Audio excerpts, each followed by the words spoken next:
तो राधे राधे साथियों, और ये हमारी वीकली करंट अफेयर्स की क्लास है। अक्टूबर का लास्ट वीक हम इसमें कवर करेंगे, तो चलिए बिना टाइम वेस्ट करे स्टार्ट करते हैं आज की क्लास। तो इस प्रश्न में पूछ रहे इंडोनेशिया के भी नए राष्ट्रपति कौन बन गए हैं, तो ये बन गए हैं प्रबोवो सुबियांतो बन गए हैं। इन्होंने किन का स्थान लिया है? जोको विडोडो का स्थान लिया है। इंडोनेशिया की अगर हम बात करते हैं तो ये रहा मैप में इंडोनेशिया। कैपिटल इसकी जकार्ता है, नई कैपिटल नुसंतारा है जो कि बोर्नियो द्वीप पर आपको मिलेगी। Currency Indonesian rupiah. ये भी स्टैटिक मैंने बता दी, ध्यान रखना। अगला प्रश्न देखते हैं। फिर अगले प्रश्न में पूछ रहे हैं कि भारत और किस देश के बीच में नसीम अल बहर नाम का एक अभ्यास है, उसका आयोजन किया गया। नसीम अल बहर ये भारत और ओमान के बीच में होता है और ये एक नेवल एक्सरसाइज है, नौसैन्य अभ्यास है। अभी हुआ था ये अक्टूबर में ही। कहाँ पे? गोवा के तट पर हुआ था। इसमें भारत की तरफ से INS त्रिकंद और डोर्नियर जो समुद्री गश्ती विमान है उसने हिस्सा लिया था। वैसे ओमान के साथ इस साल हमने 2 एक्सरसाइज और किए थे, ईस्टर्न ब्रिज अभ्यास और अल नगाह अभ्यास। ये जो ईस्टर्न ब्रिज है ये एक तरह का एयरफोर्स एक्सरसाइज है और ये थल सेना अभ्यास है अल नगा, और ये दोनों हमने कहाँ पे किए थे? अभी ओमान में किए थे। बाकी जो ये नौसैन्य अभ्यास है भारत और ओमान के बीच में नसीम अल बहर, ये हमने गोवा में किया है, ये ध्यान में रखना। एक बार ओमान की बात हुई है, कंट्री इन न्यूज है, तो मैं आपको बता दूं ये रहा मैप में ओमान, ये रहा भारत। तो कैपिटल इसकी मस्कट होती है, करेंसी है ओमानी रियाल। अच्छा, एक दुक्कम पोर्ट के बारे में आपने सुना होगा। दुक्कम पोर्ट जिसको भारत ने बनाया है, ये कहाँ पर है? तो ये ओमान में ही आपको मिलेगा, ध्यान रखना। अगला देखते हैं। फिर अगला क्या है? विश्व आयोडीन अल्पता दिवस, वर्ल्ड आयोडीन डेफिशिएंसी डे कब मनाया जाता है? तो याद रखना हर साल ये 21 अक्टूबर को होता है। आयोडीन और इसके महत्व के बारे में जागरूकता फैलाने के लिए ये दिवस मनाया जाता है। और आयोडीन से संबंधित कुछ प्रश्न मैंने यहाँ पे लिख दिए हैं, एक बार वीडियो को पॉज करके आप रीड कर लीजिएगा। सारे इंपॉर्टेंट प्रश्न, जैसे आयोडीन की कमी से कौन सा रोग होता है, घेंगा, गलकंड, या जिसे आप इंग्लिश में गोइटर कहते हो। ठीक है, हम अभी अगला देखते हैं। फिर अगले में पूछ रहे कि अभी साउथ कोरिया और किस देश को 2025 में FTSE रसेल EMGB इंडेक्स में शामिल करने की घोषणा की है? तो इसका सही उत्तर हो जाएगा भारत। तो ब्रिटेन की एक कंपनी है FTSE रसेल नाम से, जिसका मुख्यालय आपको मिलेगा लंदन में, और ये एक इंडेक्स जारी करता है जिसको कहते हैं EMBG इंडेक्स। EMBG मतलब emerging markets government bond index. और अभी तक इसमें भारत शामिल नहीं होता था, तो अभी इसने कहा कि 2025 में हम भारत और साउथ कोरिया को इस इंडेक्स में शामिल करेंगे। तो ये अच्छी बात है, तो ये प्रश्न याद में रखना। तो अगर इस इंडेक्स में भारत शामिल हो जाता है, इसका मतलब क्या हुआ? ये हमारे लिए अच्छी बात है कि हमारा देश इमर्जिंग मार्केट बन चुका है, मतलब तेजी से आगे बढ़ता हुआ मार्केट बन गया है। तो इससे विदेशी नागरिकों को हम आकर्षित कर पाएंगे, हमारे गवर्नमेंट बॉन्ड में वो निवेश कर सकते हैं, इसका मतलब ये हो गया। तो ध्यान में रखना। अगला देखते हैं। फिर अगले में पूछ रहे कि IIT मद्रास ने अपना पहला अंतरराष्ट्रीय अनुसंधान केंद्र कहां पर खोलने की घोषणा की है? तो आंसर होगा यूनाइटेड अरब अमीरात में। तो कौन ने? IIT मद्रास ने, याद रखना। ये अपना पहला अंतरराष्ट्रीय रिसर्च सेंटर, इंटरनेशनल अपना पहला रिसर्च सेंटर ये खोलेगा। कहाँ पे खोलेगा? तो यूनाइटेड अरब अमीरात के दुबई में खोलेगा। इतना सा याद रखना है। वैसे आपसे ये प्रश्न भी पूछा जा सकता है कि बताओ किस IIT ने यूनाइटेड अरब अमीरात के अबू धाबी में अपना पहला कैंपस खोला है? तो फिर आंसर हो जाएगा IIT दिल्ली ने। और अगर ऐसे में पूछ लूं, चलो ये आपके लिए होमवर्क प्रश्न रहेगा, किस IIT ने पहला ऑफशोर कैंपस खोला था? ऑफशोर कैंपस मतलब भारत के बाहर अपना कैंपस खोला था। ऐसा करने वाला कौन सा IIT था और कहां पे, किस देश में खोला था, ये बताएंगे आप। हम अगला प्रश्न देखते हैं। अगला प्रश्न भी इंपॉर्टेंट है कि 50 अंतरराष्ट्रीय गोल पूरा करने वाली पहली भारतीय महिला फुटबॉलर कौन बन गई है? तो आंसर हो जाएगा बाला देवी। 50 अंतरराष्ट्रीय गोल इन्होंने पूरे कर लिए हैं। और अभी 50वां गोल किसके खिलाफ किया, ये अगर पूछेंगे तो पाकिस्तान के खिलाफ किया था, ये ध्यान में रखना। फिर अगले प्रश्न में पूछ रहे कि अभी वैज्ञानिकों ने किस ग्रह के पहले ट्रोजन क्षुद्र ग्रह की खोज की है? तो इसका उत्तर हो जाएगा शनि, यानी कि सैटर्न। पहले ये समझो, ट्रोजन क्षुद्र ग्रह यानी कि ट्रोजन एस्टेरॉइड का मतलब क्या होता है? तो ऐसे एस्टेरॉइड जो उसी ग्रह के ऑर्बिट पर सूर्य के चारों ओर चक्कर लगाते हैं जिस ग्रह के वो ट्रोजन क्षुद्र ग्रह है। इसको ऐसे समझो, जैसे कि मान लो ये सन हो गया और सन के चारों ओर मान लो यहाँ पे मैंने कह दिया कि ये अर्थ चक्कर लगा रही है। ठीक है, अब यहाँ पे ये ऑर्बिट है जिसपे अर्थ चक्कर लगा रहा है सूर्य के चारों ओर, तो और इसी ऑर्बिट पे एक एस्टेरॉइड है, वो भी चक्कर लगा रहा है सूर्य के चारों ओर। तो ये जो एस्टेरॉइड है ये अर्थ का ट्रोजन एस्टेरॉइड कहलाएगा। ठीक है, और यूं मान के चलो जितने भी बड़े बड़े ग्रह होते उनमें हर ग्रह के पास कोई ना कोई ट्रोजन क्षुद्र ग्रह होता है, एक होता है, किसी के पास एक से ज्यादा होते हैं। लेकिन अभी तक ऐसा माना जा रहा था शनि के पास ऐसा कोई भी ट्रोजन एस्टेरॉइड नहीं है, लेकिन अभी ऐसा खोज कर लिया गया है, उसके पास भी एक ट्रोजन क्षुद्र ग्रह निकल गया। और इसका नाम क्या है? इसका नाम इन्होंने रखा है ये लिखा 2019U014। अच्छा, ये अगर आपसे मान लो प्रश्न पूछ लिया जाए कि सबसे ज्यादा ट्रोजन क्षुद्र ग्रह किस ग्रह के पास है, तो बृहस्पति जुपिटर के पास है, ये याद रखना। ठीक है, अगला प्रश्न देखते हैं। फिर अगले प्रश्न में पूछ रहे हैं कि लाइट हाउस टूरिज्म कॉन्क्लेव 2024 का आयोजन ये कहाँ पे किया गया? तो ये उड़ीसा में किया गया है। एक्चुअली में उड़ीसा के पुरी में लाइट हाउस टूरिज्म कॉन्क्लेव 2024 का आयोजन किया और यहीं पे अभी दूसरा नेशनल लाइट हाउस फेस्टिवल का भी आयोजन किया गया। तो देश के 75 जो लाइट हाउसेस है वहां पे ये फेस्टिवल मनाया गया। देखो एक प्रश्न ये भी तैयार हो गया कि देश में कितने लाइट हाउसेस है, तो 75 है। और ये अगर दूसरा है तो पहला वाला 2023 में मनाया गया था गोवा में। कौन मनाता है? शिपिंग मंत्रालय, जिसके मंत्री कौन है? सर्बानंदा सोनोवाल। ठीक है, ध्यान रखना ये। अगला प्रश्न देखते हैं। फिर अगले में पूछ रहे हैं कि इंडियन चैम्बर ऑफ कॉमर्स के नए अध्यक्ष कौन बन गए हैं? तो आंसर हो जाएगा अभ्युदय जिंदल। तो इंडियन चैम्बर ऑफ कॉमर्स जो कि एक राष्ट्रीय व्यापार संघ है और उसने अभ्युदय जिंदल को अपना नया अध्यक्ष अपॉइंट किया है। वैसे अभ्युदय जिंदल के बारे में मैं आपको बता दूं, ये कौन है? तो ये जिंदल जो स्टेनलेस स्टील कंपनी है उसके मैनेजिंग डायरेक्टर है। बाकी इंडियन चैम्बर ऑफ कॉमर्स की बात करें तो स्थापना होती है 1925 में। हेडक्वार्टर आपको मिलेगा कोलकाता में, ध्यान रखना ये। अगला देखते हैं। अगला प्रश्न बुक से है कि mountain mammals of the world नाम की बुक को किसने लिखा है? तो आंसर होगा M.K. रंजीत सिंह ने लिखा है। M.K. रंजीत सिंह जो कि एक संरक्षणवादी है और उन्होंने ही ये बुक लिखी है जिसका नाम है mountain mammals of the world. ये ध्यान में रखना। अगला देखते हैं। फिर अगले प्रश्न में पूछ रहे हाल ही में जारी आर्थिक स्वतंत्रता सूचकांक में भारत कौन से स्थान पर है? तो भारत यहाँ पे 84 नंबर पर है। यहाँ हम किसकी बात कर रहे हैं? आर्थिक स्वतंत्रता सूचकांक की बात कर रहे हैं। अंग्रेजी में अगर आप बोलोगे तो इकोनॉमिक फ्रीडम इंडेक्स की हम लोग बात कर रहे हैं। इसको जारी किया है फ्रेजर इंस्टीट्यूट जो कि कनाडा का है और इसमें ये 2022 के आंकड़ों पर आधारित है। ये बताता है कि आर्थिक रूप से कौन कितना स्वतंत्र देश है, इकोनॉमिक रूप से कौन कितना फ्री कंट्री है। मतलब यहाँ पे रूल्स एंड रेगुलेशन की कम बात होती है। तो इस तरह से आप देखोगे इस इंडेक्स में हांगकांग टॉप पर है, फिर सिंगापुर है, फिर स्विट्जरलैंड है। भारत की बात करेंगे, भारत यहाँ पे 84 नंबर पर है और टोटल में से टोटल 165 देशों की ये सूची है। तो सबसे आखिरी में वेनेजुएला है। टॉप पे हांगकांग है, 84 पे भारत है, सबसे लास्ट पे वेनेजुएला है। और लास्ट ईयर बात करेंगे 2023 में जब ये इंडेक्स आया तो भारत इसमें 87 नंबर पे था, अभी 84 नंबर पर है। ये ध्यान में रखना। अगला प्रश्न देखते हैं।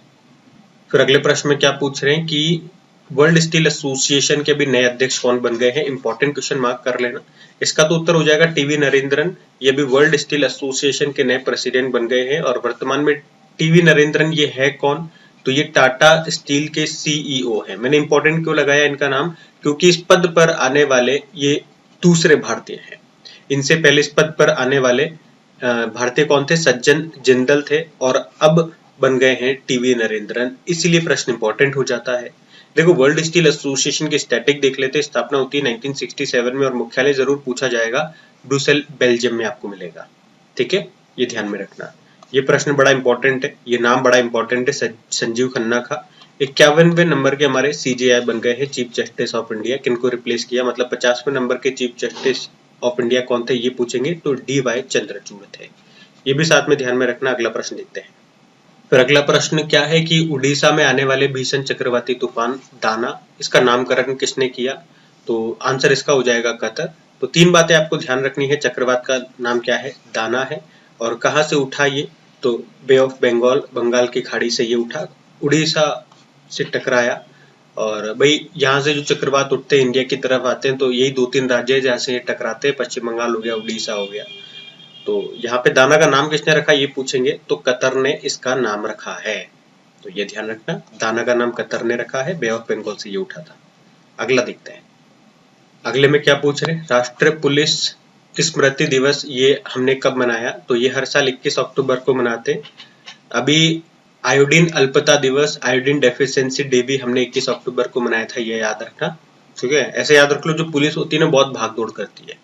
तो भागदौड़ करने के कारण क्या होता है? इनको समय पे खाना नहीं मिल पाता, खाना नहीं मिल पाता इनको नमक नहीं मिल पाता।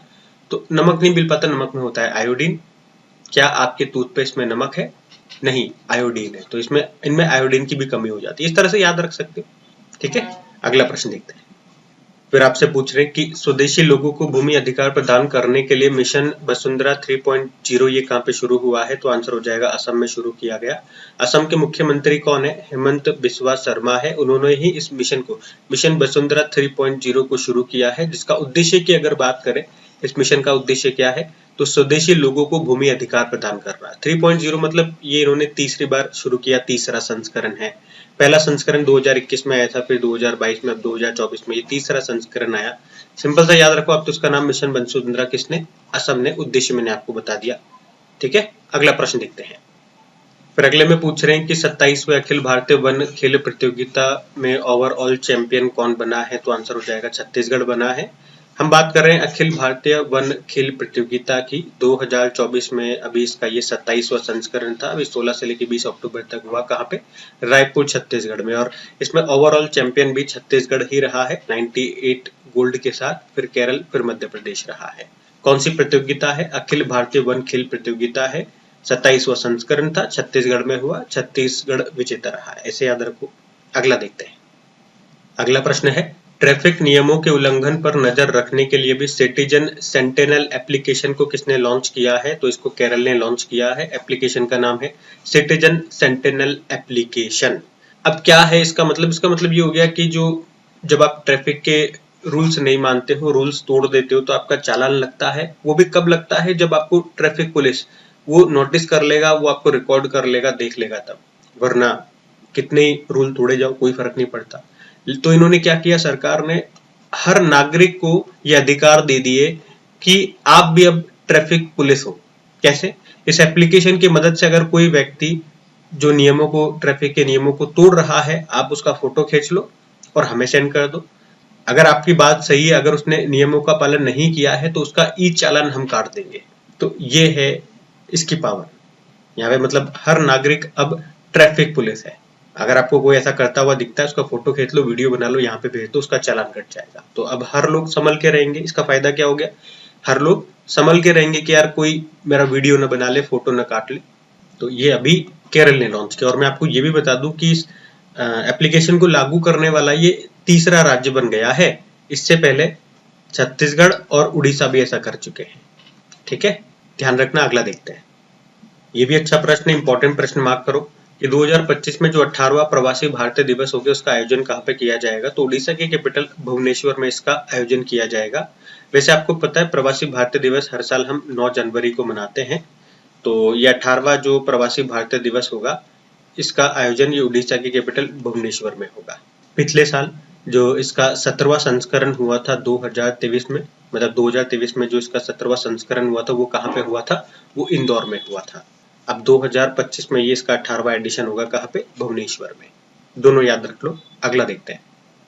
फिर अगला प्रश्न क्या है कि अभी हाल ही में कौन सा देश इंटर पार्लियामेंट्री यूनियन का 181वां सदस्य बन गया है? तो इसका उत्तर हो जाएगा जमाइका बन गया है। एक्चुअली में अभी जो अंतर संसदीय संघ की 149th नंबर की बैठक हुई थी, वो कहाँ पे हुई थी? तो वो जेनेवा स्विट्जरलैंड में हुई थी, जिसमें आपने देखा होगा, हमने पढ़ा भी था, भारत ने हिस्सा लिया था। भारत की तरफ से हमारे जो 18वीं लोकसभा के जो अध्यक्ष है ओम बिरला, उन्होंने यहाँ पे पार्टिसिपेट किया था भारत की तरफ से।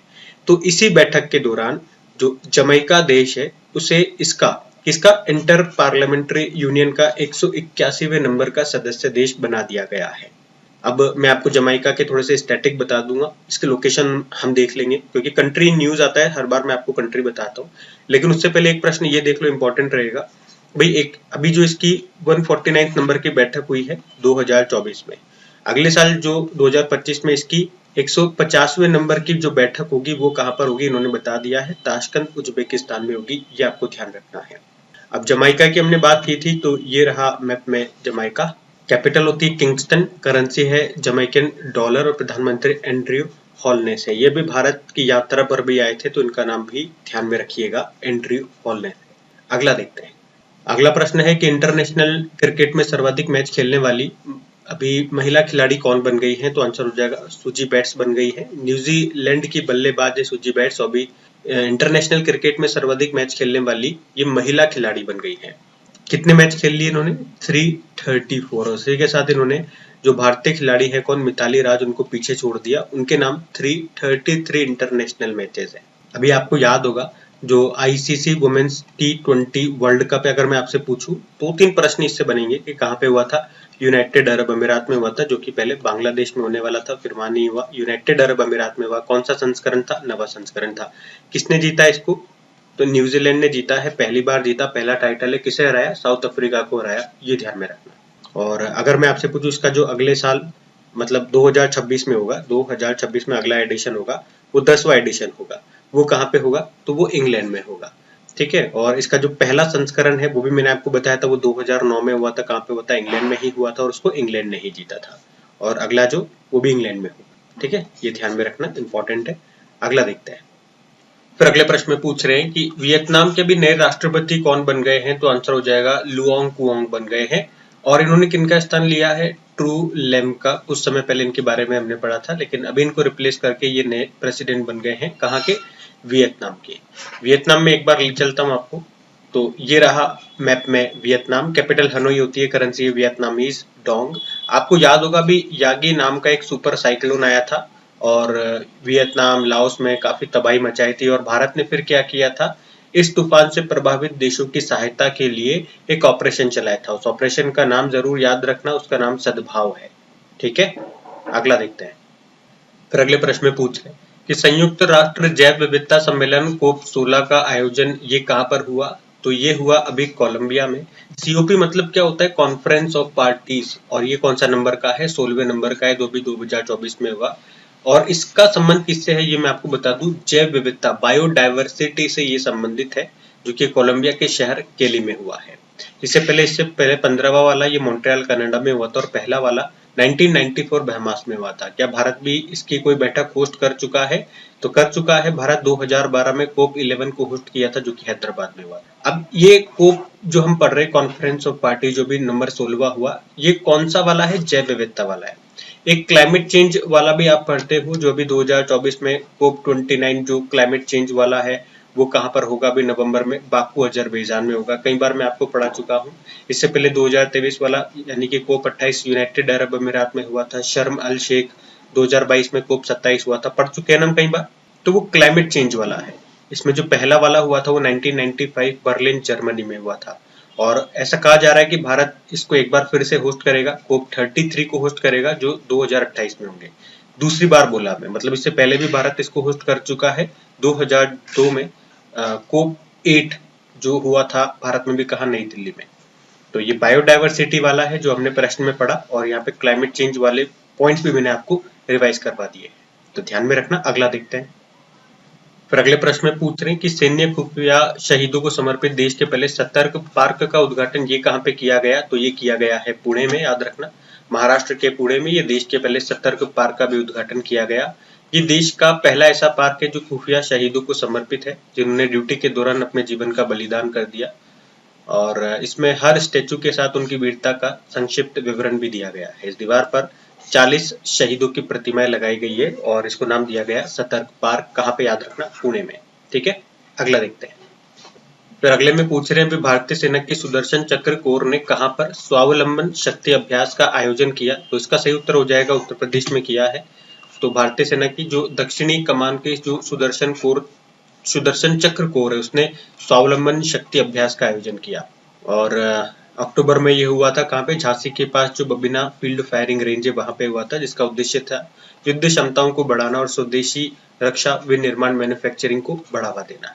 और ये जो सुदर्शन चक्र कोर है, ये सेना की एक स्ट्राइक कोर है, जिसका मुख्यालय आपको भोपाल में मिलेगा।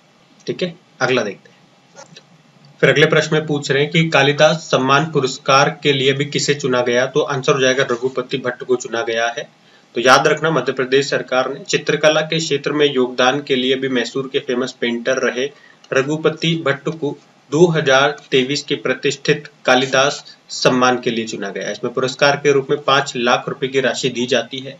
मैंने आपको बताया भी था, एक बार एग्जाम में प्रश्न पूछा गया था कि कौन सी राज्य सरकार हर साल कालिदास सम्मान देती है?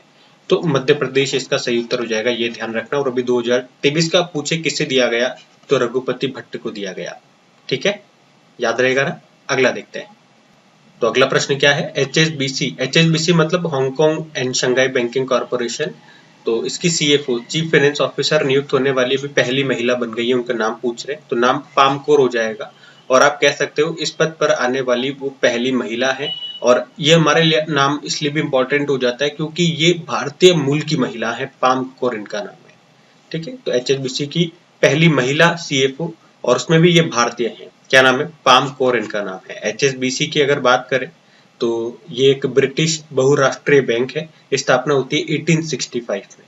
इसका हेडक्वार्टर आपको लंदन यूके में मिलेगा, ध्यान रखना ये। अगला देखते हैं। फिर अगले में पूछ रहे हैं कि एशियन डेवलपमेंट बैंक का 69 नंबर का सदस्य देश कौन सा बना है, तो इसका तो सही उत्तर हो जाएगा इजराइल बना है। इजराइल एशियन डेवलपमेंट बैंक का नवीनतम सदस्य बन गया और कौन से नंबर का? 69 नंबर का बन गया। देखो एशियन डेवलपमेंट बैंक की स्टैटिक देख लें, स्थापना होती है इसकी 1966 में। मनीला फिलीपींस में इसका मुख्यालय है और प्रेसिडेंट है मसात्सुको असाकावा। अब एक प्रश्न मैं आपसे पूछता हूँ कि जो अल्जीरिया है ये अभी किसका नया सदस्य बना था? वो भी एक तरह का कोई बैंक ही है। ठीक है, अब उत्तर दीजिए आप लोग, इसका उत्तर क्या होगा? मैंने हिंट आपको दे दिया है, आप बताइए। हम अगला प्रश्न देखते हैं। अगले प्रश्न में पूछ रहे हैं कि संयुक्त राष्ट्र दिवस यूनाइटेड नेशन डे कब मनाया जाता है, तो आंसर होगा 24 अक्टूबर को। देखो यूनाइटेड नेशन की स्थापना होती है 24 अक्टूबर 1945, इसीलिए 24 अक्टूबर को यूनाइटेड नेशन डे मनाते हैं। वैसे मुख्यालय इसका न्यूयॉर्क में है और हेड है एंटोनियो गुतेरेस जो कि पुर्तगाल से है। पहले हेड की बात करोगे तो ट्रिग्वे ली नाम था, वो नॉर्वे से थे। वर्तमान में एंटोनियो गुतेरेस है।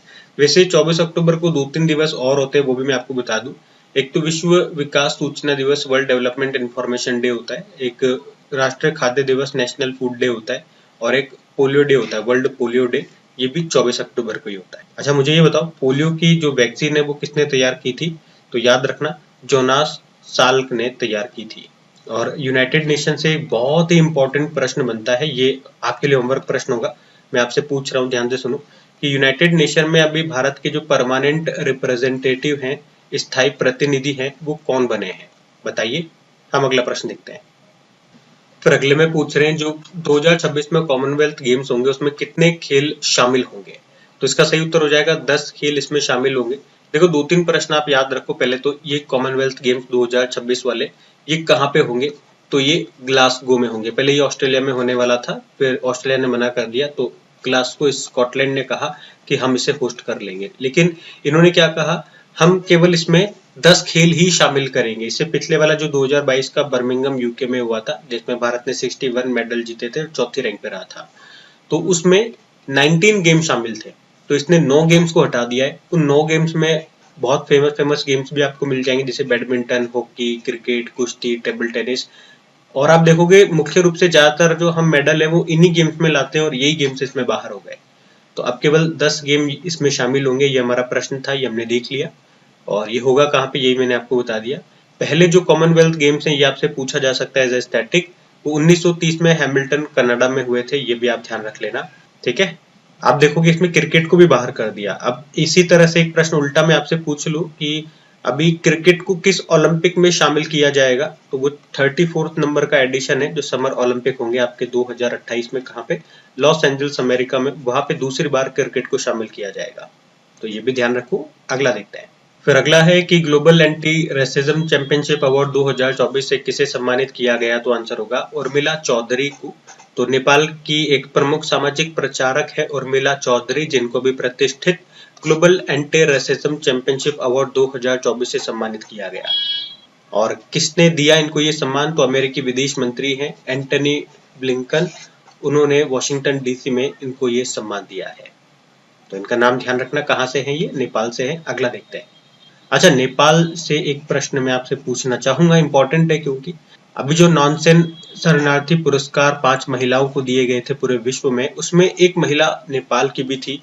उनका नाम मैं आपसे जानना चाहता हूँ, वो इंपॉर्टेंट नाम रहेगा हमारे लिए क्योंकि हमारा पड़ोसी देश है, वहां से कोई महिला चुनी गई है इस नॉनसेन शरणार्थी पुरस्कार के लिए। तो बताइए उनका नाम क्या है। अब हम अगला प्रश्न देखते हैं। फिर अगले में क्या पूछ रहे हैं कि कर्मचारी चयन आयोग यानी कि एसएससी स्टाफ सिलेक्शन कमीशन के नए प्रमुख कौन बन गए हैं, तो आंसर इसका हो जाएगा एस गोपाल कृष्णन। ये किनका स्थान लेंगे? राकेश रंजन का स्थान लेंगे एस गोपाल कृष्णन। और अब ये कर्मचारी चयन आयोग के नए प्रमुख बन गए हैं।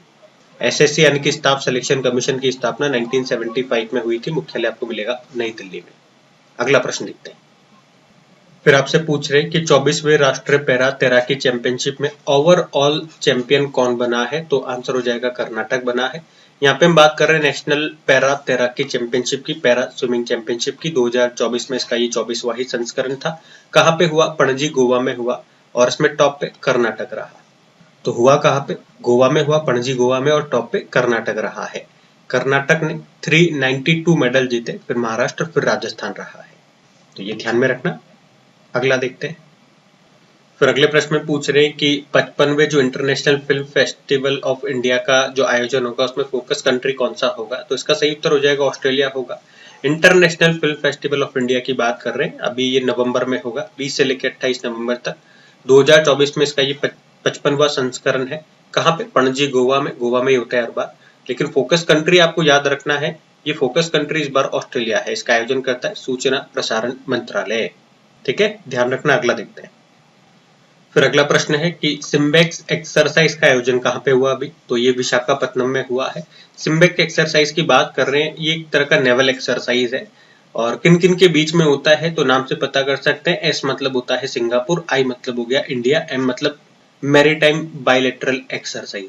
मैरीटाइम मतलब नेवल एक्सरसाइज है, बायलैटरल मतलब दो देशों के बीच में होता है ये अभ्यास। तो ये हमने देख लिया, भारत और सिंगापुर के बीच में होता है। इस बार इसका 31 नंबर का एडिशन था। 2 चरणों में हुआ एक्चुअली में ये। पहला चरण विशाखापत्तनम में हुआ, ये एक बंदरगाह चरण था, और दूसरा चरण बंगाल की खाड़ी में समुद्री चरण था। और जो उद्घाटन समारोह है वो INS शिवालिक पर हुआ। इसको शुरुआत में जब दोनों के बीच में ये एक्सरसाइज होता था ना, 1994 में शुरू हुआ था, तब इसको लायन किंग अभ्यास के नाम से जानते थे, लेकिन अब इसे सिम्बेक्स के नाम से जानते हैं। ये भी मैं आपको बता दूं, ध्यान में रखना। वैसे सिंगापुर से आपको याद आएगा कि अभी सिंगापुर न्यूज में था। 2 कारण से न्यूज में था। सबसे इंपॉर्टेंट कारण तो ये हो जाता है कि अभी इसके नए प्रधानमंत्री बन गए हैं, लॉरेंस वोंग उनका नाम है। और अभी आपको याद होगा जो HDFC बैंक है, कौन सा? HDFC बैंक, उसने सिंगापुर में अपना पहला ब्रांच खोला है, इसलिए भी ये न्यूज में था। वैसे सिंगापुर के साथ एक और एक्सरसाइज हम करते हैं। कौन सी एक्सरसाइज? गोल्ड कुरुक्षेत्र एक्सरसाइज करते हैं, ये भी ध्यान में रखना। अगला देखते हैं।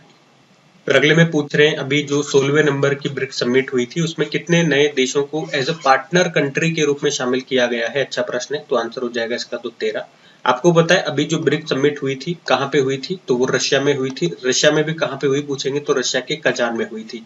कौन से नंबर की थी? 16वें नंबर की थी, ये याद रखना। मोदी जी ने इसमें हिस्सा लिया था, और इस 16वीं समिट के दौरान ही 13 पार्टनर देशों को ब्रिक्स में शामिल कर लिया गया। वो 13 देशों में आप देखोगे तो Algeria, Malaysia, Indonesia, Kazakhstan, Nigeria, तुर्की, उज्बेकिस्तान को मिला करके 6 मुस्लिम बहुल देश शामिल किए गए। पाकिस्तान को इसमें शामिल नहीं किया, उसने हालांकि अप्लाई तो किया था लेकिन उसको शामिल नहीं किया है। ये बहुत सही काम किया, और इससे पहले आप पढ़ ही चुके हो, हम कई बार पढ़ चुके। ब्रिक्स में अभी 5 नए देश शामिल हुए थे। कौन कौन से? सऊदी अरब, यूनाइटेड अरब अमीरात, ईरान, इजिप्ट, इथोपिया। और कौन सा देश नहीं हुआ? अर्जेंटीना नहीं हुआ, ये अपने अकड़ में था, इसने मना कर दिया। ये प्रश्न एग्जाम में आया था, ध्यान रखना। और इन 5 के शामिल होने के बाद अब ब्रिक्स को हम ब्रिक्स प्लस के नाम से जानते हैं, ये भी मैं आपको बता दूं। इस बार की जो समिट हुई थी 16वें नंबर की रशिया के कजान में, उसकी थीम क्या थी? Strengthening multilateralism for fair global development and security. तो सिंपल से याद रखेंगे, ब्रिक्स के बारे में हमने पढ़ा। इस बार इसकी जो बैठक हुई वो रशिया के कजान में हुई। कौन से नंबर की थी? 16वें नंबर की थी, और 13 पार्टनर कंट्री इसमें शामिल किए गए, और 5 तो नए मेंबर, ये तो आपको याद होने ही चाहिए। ठीक है, तो ध्यान रखना ये। अगला प्रश्न हम देखते हैं, और एक प्रश्न का उत्तर देते जाना कि अगले बार 2025 में जो इसकी 17वीं बैठक होगी उसको कौन होस्ट करेगा। ये मैं आपको बता चुका हूँ। चलो, मेरे ख्याल से बताया नहीं बताया मुझे नहीं पता, एक बार मैं बताया तो फिर आगे फिर पूछ लूंगा। इसको ब्राजील होस्ट करेगा। कौन होस्ट करेगा? ब्राजील। ब्राजील इस साल किसे होस्ट कर रहा है, चलो ये तो आप बता ही दोगे, ये बताओ। अगला देखते हैं। फिर अगले प्रश्न में पूछ रहे हैं, अभी T20 में सबसे बड़े स्कोर का वर्ल्ड रिकॉर्ड किसने बनाया है, तो ये जिम्बाब्वे ने बनाया है। एक्चुअली में अभी जिम्बाब्वे ने किसके खिलाफ? गाम्बिया के खिलाफ 20 ओवर में 4 विकेट पर 344 रन बना दिए। और ये जो मैच हुआ था ये अभी नैरोबी केन्या में हुआ था, और आप कह सकते हो T20 इंटरनेशनल मैच में किसी भी टीम का ये सबसे बड़ा स्कोर है। और इन्होंने किनका रिकॉर्ड तोड़ दिया, या पिछला रिकॉर्ड ये किसके नाम था? वो नेपाल के नाम था। उस समय नेपाल ने मंगोलिया के खिलाफ 314 रन बनाए थे, और इस रिकॉर्ड को तोड़ते हुए भी जिम्बाब्वे ने सबसे बड़ा स्कोर खड़ा कर दिया 344 रनों का। यहाँ पे जो जिम्बाब्वे टीम के जो कप्तान थे वो सिकंदर रजा थे। कई तरह के रिकॉर्ड बने यहाँ पे, सबसे बड़ा स्कोर बना, सबसे बड़े रनों से जीत हुई, सर्वाधिक छक्के लगाए गए, सर्वाधिक चौके लगाए गए, तो ये कई तरह के यहाँ पे रिकॉर्ड बने हैं। और मैं आपको बता दूं T20 इंटरनेशनल में जो अभी तक हाईएस्ट स्कोर की बात करोगे तो अभी तो हमने देख लिया प्रश्न में, जिम्बाब्वे का सबसे बड़ा स्कोर है 344 का, फिर नेपाल है 314 का, तीसरे नंबर पे भारत आता है 297 का स्कोर के साथ। ठीक है, तो ये ध्यान में रखना। अगला देखते हैं। फिर अगले में पूछ रहे हैं, ये सम्मेलन है एक तरह का कि भारत की भाषाई विरासत पर प्रवासी परिचय 2024 सम्मेलन ये कहां पर हुआ? तो याद रखेंगे सऊदी अरब में हुआ। सऊदी अरब की जो कैपिटल होती है रियाद, वहां पे इसका आयोजन किया, उद्घाटन किया। सऊदी अरब में जो भारत के राजदूत हैं कौन है? डॉक्टर सुहेल अजाज खान है, उन्होंने इसका उद्घाटन किया। थीम भी थी भारत की शास्त्रीय भाषाएं। अब आपके लिए ये प्रश्न बन जाता है, अभी जो हमारी जितनी भी शास्त्रीय भाषाएं हैं, वैसे तो अभी तक कितनी थी? 6 थी, लेकिन अब बढ़कर के 11 हो गई है। तो कितनी ऐड हो गई है? 5 ऐड हो गई है। वो 5 ही मैं आपसे जानना चाहता हूँ, वो 5 कौन कौन सी क्लासिकल लैंग्वेज शामिल हुई है, बताइए। हम अगला प्रश्न देखते हैं। तो अगले में पूछ रहे हैं कि अभी रानी रामपाल ने संन्यास की घोषणा कर दी, बताइए उनका संबंध किस खेल से है? ये तो आप बता ही दोगे, हॉकी से उनका संबंध है। ठीक है, रानी रामपाल से 2-4 पॉइंट्स और ध्यान रख लो। हॉकी की रानी ने कहा जाता है, हरियाणा से बिलोंग करती है। 2020 में मेजर ध्यानचंद खेल रत्न पुरस्कार मिला था और 2020 में ही पद्मश्री, भारत का चौथा सर्वोच्च नागरिक सम्मान भी मिल चुका है। और रायबरेली में जो हॉकी स्टेडियम है उसका नाम बदल के रानी रामपाल के नाम पर ही किया गया था। और इनकी जर्सी का नंबर अगर आपसे पूछें कि भैया इनकी जर्सी का नंबर क्या है, जैसे अभी हॉकी इंडिया ने रिटायर कर दिया तो जर्सी का नंबर 28 था। ठीक है, ये भी ध्यान रखना। आप मुझे एक और जर्सी का नंबर बताएंगे, किसका? PR श्रीजेश की, जिन्होंने रिटायरमेंट तो ले लिया, तो उनकी जर्सी को भी अभी हॉकी इंडिया ने रिटायर कर दिया, लेकिन उनकी जर्सी नंबर क्या है ये बताइए। क्या सारे स्टूडेंट्स इसका उत्तर कर पाएंगे? ये मुझे देखना है, या कुछ एक ही कर पाते हैं, कुछ एक को ही चीजें याद रहती है जो मैं पूछता हूँ आपसे, बताइए। हम अगला प्रश्न देखते हैं। तो अगला क्या है कि अंतरराष्ट्रीय गीता महोत्सव 2024 का आयोजन ये कहाँ पे किया जाना है? तो ये किया जाएगा, हमेशा किया जाता है कुरुक्षेत्र हरियाणा में ही। अंतरराष्ट्रीय गीता महोत्सव की हम बात कर रहे हैं, ये अभी नवंबर के लास्ट में होगा। कहाँ पे? हरियाणा के कुरुक्षेत्र में होगा। ये तो आपको सबको पता है, लेकिन अच्छा प्रश्न यहाँ से ये बन जाएगा कि 2024 में जो सहयोगी देश है, पार्टनर कंट्री है, वो इस बार कौन है? तो ये तंजानिया है। तंजानिया 2 कारण से आपने कई बार नाम सुना होगा। एक तो अफ्रीका की जो सबसे ऊंची पर्वत चोटी है माउंट किलिमंजारो, वो तंजानिया में ही है। उसके अलावा जो पहला IIT बना था अपना ऑफशोर कैंपस खोले वाला, मतलब भारत के बाहर जिसने अपना कैंपस खोला, वो कौन था? पहले तो वो बताओ। IIT मद्रास था। कहाँ पे खोला था? वो तंजानिया देश में ही खुला था, तंजानिया के जांजीबार में, आपको याद होगा। तो इस कारण से तंजानिया हमने कई बार रिवाइज किया है, ध्यान में रखना। अगला प्रश्न देखते हैं। फिर अगला प्रश्न क्या है, अभी हाल ही में दलित उप कोटा लागू करने वाला पहला राज्य कौन सा बन गया है? तो ये बन गया है हरियाणा। हरियाणा ये दलित समुदाय के लिए उप कोटा लागू करने वाला पहला राज्य बन गया है। अच्छा, मैं अगर आपसे मान लो यहाँ पे प्रश्न पूछता कि जातीय आधार पर जनगणना शुरू करने वाला अभी तीसरा राज्य कौन सा बना था? तो तीसरा तेलंगाना बना था। और पहले 2 इनसे कौन कौन से बन चुके हैं? बिहार और आंध्र प्रदेश ऐसा करने वाले पहले 2 राज्य थे, तीसरा तेलंगाना बन गया। ये ध्यान में रखना। ठीक है, अगला प्रश्न देखते हैं। फिर अगले में पूछ रहे हैं अभी किसे जामिया मिलिया इस्लामिया यूनिवर्सिटी का कुलपति बनाया गया, वाइस चांसलर बनाया गया? तो इनका नाम होगा प्रोफेसर मजहर आसिफ। राष्ट्रपति द्रौपदी मुर्मू जी ने इनको अभी नियुक्त किया है। कहाँ पे? जामिया मिलिया इस्लामिया यूनिवर्सिटी का वाइस चांसलर के रूप में। और आप कह सकते हो इस पद पर आने वाले ये 16वें नंबर के व्यक्ति है, या 16वें वाइस चांसलर बने हैं यहाँ के। किनका स्थान लिया इन्होंने? नजमा अख्तर का स्थान लिया है। और ये इस पद पर आने वाली पहली महिला थी, तो उनका नाम हमने कई बार पढ़ा है, और अब उनका स्थान ले लिया है प्रोफेसर मजहर आसिफ ने। ठीक है, तो ये ध्यान में रखना। अगला प्रश्न देखते हैं। फिर अगले में पूछ रहे हैं अभी जो पहली बार वैश्विक प्रकृति संरक्षण सूचकांक जारी हुआ उसमें भारत कौन से स्थान पर है? भारत 176 नंबर पर है। इंग्लिश में बोलोगे सूचकांक को क्या बोलते हैं? तो ग्लोबल नेचर कंजर्वेशन इंडेक्स इसको बोलते हैं। ये फर्स्ट टाइम जारी हुआ है, तो इंपॉर्टेंट रहेगा। और भारत का सबसे खराब प्रदर्शन रहा है, सबसे खराब प्रदर्शन करने वाले 5 देशों में भारत को शामिल किया गया। रैंकिंग में सीधा सीधा बात करें तो 176 भारत की रैंकिंग है टोटल 180 देशों में से। और स्कोर कितना है भारत का? 45.5 है। इसमें जो लास्ट देश है 180वें नंबर पे, वो किरिबाती है, उसका स्कोर 41.2 है। सबसे नंबर 1 पे बात करेंगे, टॉप पे लग्जमबर्ग है 70.8 स्कोर के साथ। तो टॉप पे लग्जमबर्ग है, भारत 176 पे है, लास्ट पे किरिबती है। तो ये जो इंडेक्स है ये बताता है कि कोई भी देश अपने पर्यावरण और प्राकृतिक संसाधनों की रक्षा कैसा कर रहा है। तो ध्यान रखना, ये अगला देखते हैं। फिर अगला प्रश्न भी इंपॉर्टेंट है भैया, कि खेल मंत्रालय ने किस पुरस्कार को बंद कर दिया है। तो Dhyanchand lifetime achievement Dhyanchand lifetime पुरस्कार, Dhyanchand lifetime achievement award को बंद कर दिया है। तो ये इंपॉर्टेंट हो जाता है प्रश्न। और अब इस पुरस्कार को बंद करने के बाद इसकी जगह ये क्या दिया करेंगे, अर्जुन पुरस्कार आजीवन लाइफ टाइम ये पुरस्कार दिया करेंगे। एक्चुअली में ये जो Dhyanchand lifetime achievement award है जिसको इन्होंने बंद कर दिया, अगर पूछे उसकी स्थापना कब हुई थी, सन 2000 में हॉकी के महान जादूगर मेजर ध्यानचंद जी के नाम पे दिया जाता है। और आखिरी बार किसे दिया गया, देखो बंद कर दिया गया, तो देखो इससे 3 तरह के प्रश्न बनेंगे कि कौन सा पुरस्कार बंद कर दिया, ये पूछ सकते हैं, इस पुरस्कार के बारे में पूछ सकते हैं, कब शुरू किया गया था, या लास्ट में जो एडिशन है वो किसे दिया गया था। तो लास्ट एडिशन हम देख लेते हैं 2023 का, किसे दिया गया था, 3 जनों को दिया गया था। ये पूर्व शटलर मंजूषा कंवर, पूर्व हॉकी खिलाड़ी विनीत कुमार और कबड्डी खिलाड़ी कविता सेल्वराज को दिया गया था। ये भी मैंने आपको बता दिया।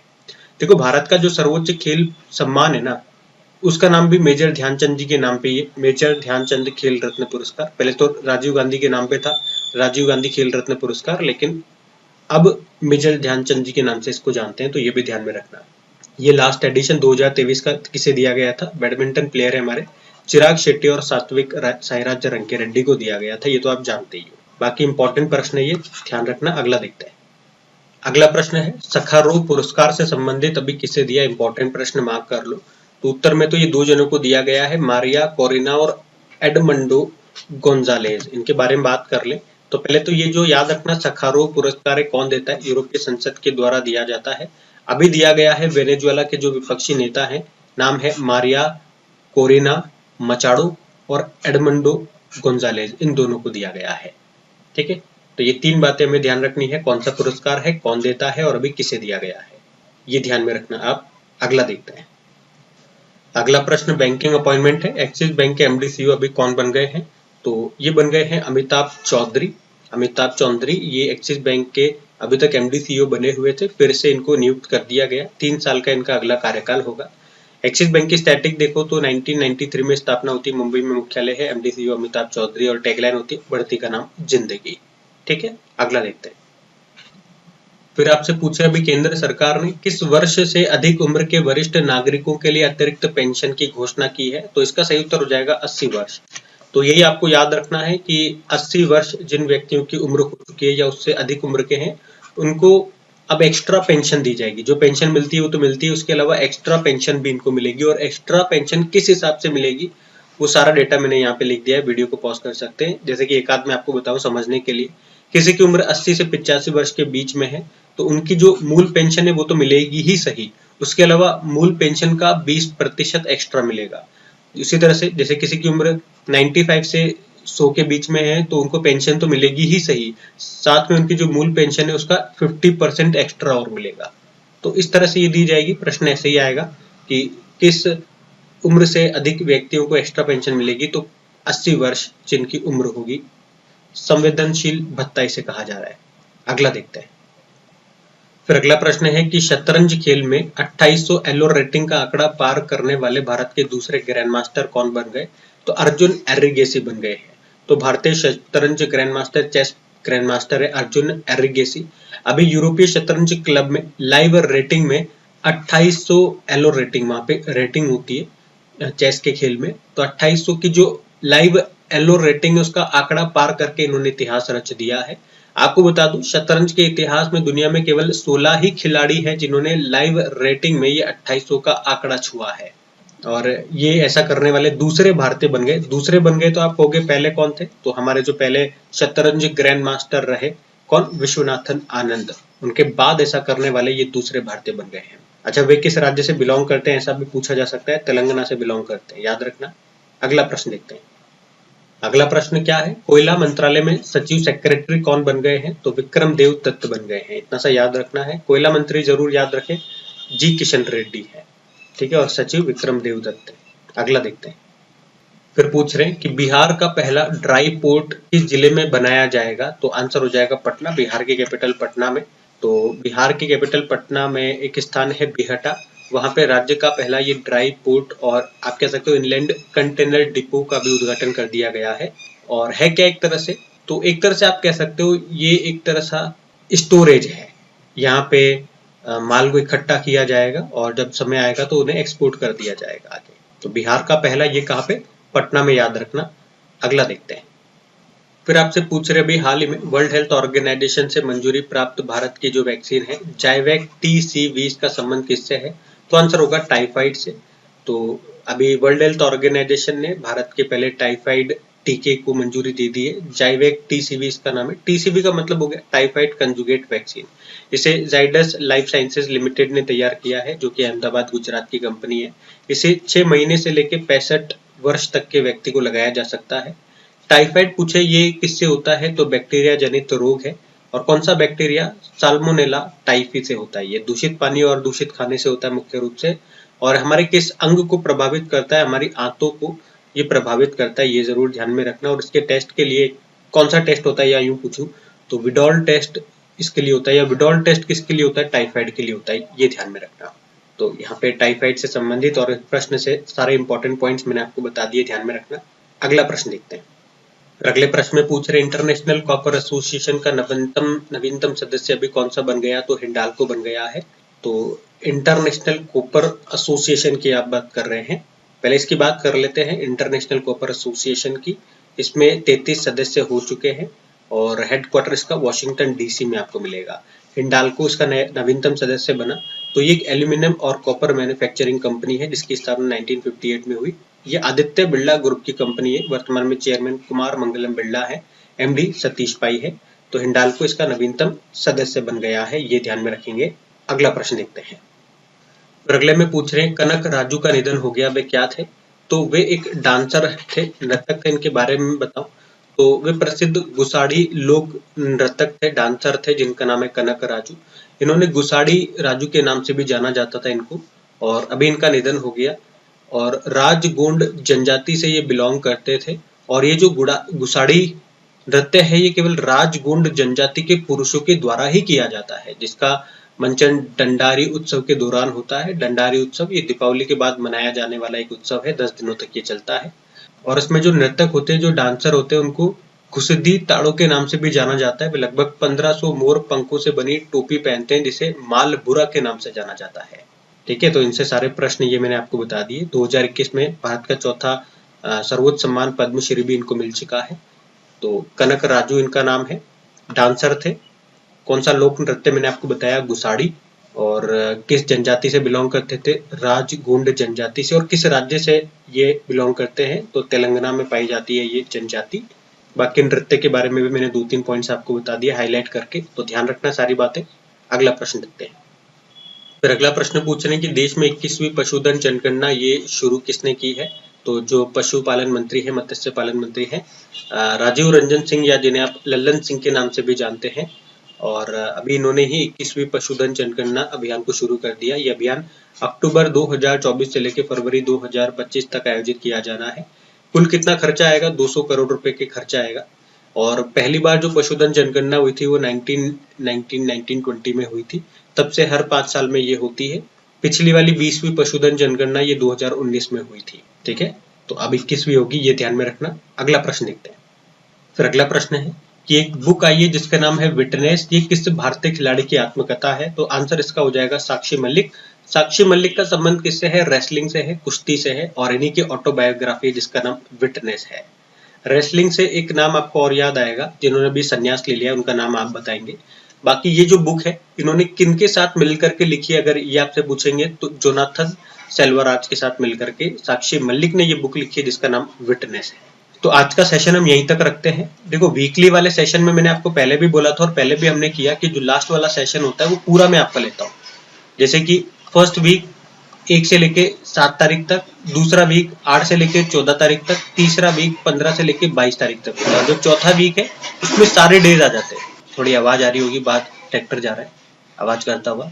तो जो आखिरी वीक है वो 23 से लेके पूरा होता है। कोई महीना 30 का होता है, कोई 31 का होता है। अब ये लास्ट वाला वीक लेंदी हो जाता है, वैसे ही सारे इंपॉर्टेंट क्वेश्चन मैं आप लोगों के लिए रखता हूँ और जो भी उसमें इंपॉर्टेंट जानकारी होती है वो सारी मैं आपको देता हूँ, शॉर्ट में नहीं भगाता हूँ। शॉर्ट में भगाने के लिए तो हमारा सुपर फास्ट रिवीजन वाली क्लास आती है जिसमें क्वेश्चन पढ़ते हैं, फटाफट से आंसर देखते हैं और आगे बढ़ जाते हैं, वो तो वहां करेंगे। लेकिन यहाँ जो काम की बात होती है वो सारी मैं आपको बताता हूँ, तो वीडियो थोड़ा सा लेंथी हो जाता है। तो अभी मैंने क्या किया, मेरा प्लान तो यही था कि पूरा कंप्लीट कर दूं, लेकिन जब मैंने देखा कि वीडियो लेंथी हो रहा है तो इसमें भी हम 7 दिन ही कवर करते हैं, 23 से लेके 28 तारीख तक के। बाकी जो फिर 29 से होगा आगे 7 दिन और कवर कर लेंगे। इस तरह से 7-7 दिन के सेट में ही मैं आपको दूंगा, ताकि वीडियो ज्यादा लेंथी नहीं होगा तो आपको भी उसे पचाने में, डाइजेस्ट करने में दिक्कत नहीं आएगी। वरना आपके मुंह में मान लो पूरी एक रोटी में ठूस दूं, पूरी एक रोटी भर दूं, तो आपको चबाने में दिक्कत आएगी, आपके शरीर को डाइजेस्ट करने में दिक्कत आएगी। इसीलिए रोटी को टुकड़े कर करके दिए जाते हैं, ठीक है। तो अब मैं भी ऐसा ही करूंगा। तो अगर सेशन अच्छा लगे, मेहनत अच्छी लगे तो प्लीज वीडियो को लाइक जरूर कर देना, सपोर्ट जरूर करना इन्हें अपने दोस्तों के साथ में स्टडी ग्रुप में शेयर करके। बाकी क्विज की बात रही है तो क्विज अभी आपको मिल जाएगी, क्विज आप चेक कर लेना। वैसे मंथली का होने में अभी 2-3 दिन बाकी है, लेकिन मैं पूरी मंथली की क्विज भी डाल दूंगा और वीकली की क्विज भी अब आपको मिल जाएगी। देखो आपको पता है अभी कुछ समय पहले ही हमारी जो क्रैक एग्जाम एप्लीकेशन है वो 7-8 महीने के बाद अब जाकर के चालू हुई है, काफी मेहनत काफी पैसा लगाने के बावजूद। और स्टार्टिंग में जब ये चालू हुई थी तो आपको याद होगा, चालू होने के कुछ समय बाद ही एक दिन में ही इसमें लिमिटेशन लगा दी गई प्ले स्टोर के द्वारा। फिर से बहुत स्ट्रिक्ट हो गया भाई, पता नहीं हमारे तो पीछे क्यों ही पड़ा हुआ है वो। कुछ चीजों को मैं उसमें यूज नहीं कर पा रहा हूँ क्योंकि लिमिटेशन लगा दी गई है, इसलिए लिमिटेड कंट्रोल है मेरे पास। अब मैं इंतजार कर रहा हूँ वो कब अपनी लिमिटेशन हटाए। ऐसा कहते हैं कि महीना भर तो ले लेता है, अब महीना भर ले, 1.5 महीना ले, मैं इंतजार कर रहा हूँ। उसके बाद बाकी मैं पूरी तरह से उस पर मेरा कंट्रोल आ जाएगा तो मैं अपनी तरह से काम कर पाऊंगा उस पर। अभी जितना हो रहा है मैं आपको क्विज वगैरह और डेली करंट अफेयर्स तो आपको बना करके दे ही रहा हूँ, ठीक है। तो आज की सेशन यहीं पे समाप्त करते हैं। आप सभी को राधे राधे।